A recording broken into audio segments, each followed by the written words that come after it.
Chat with us in Facebook Messenger. Find out WHAT and APO's happening in the world as it unfolds.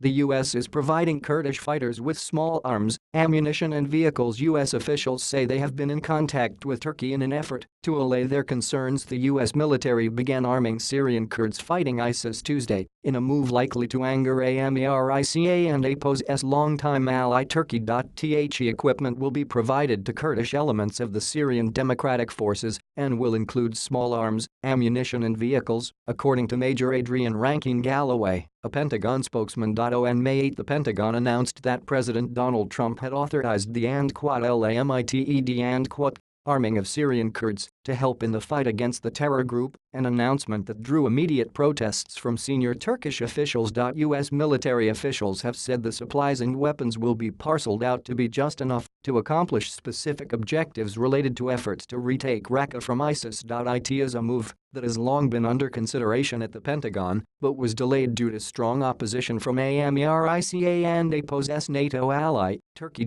Turkey sees the Kurdish fighters in the Syrian Democratic Forces, known as the YPG, as closely linked to the PKK, an internationally designated terror group that has carried out attacks against Turkey. Turkish President Recep Tayyip Erdogan called the YPG a terrorist org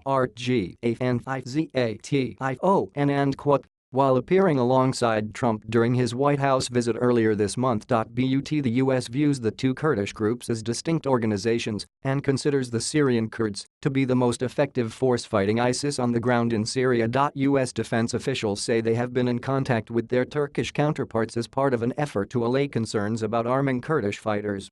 Arms and equipment were already being provided to Arab fighters within the Syrian Democratic Forces, and speaking to reporters at the Pentagon earlier this month, the chairman of the Joint Chiefs of Staff Gen.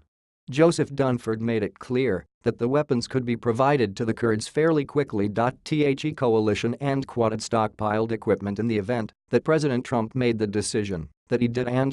Dunford said of the authorization, adding it should happen here very soon. NBC News was first to report that the U.S. has begun sending weapons to the Syrian Kurds.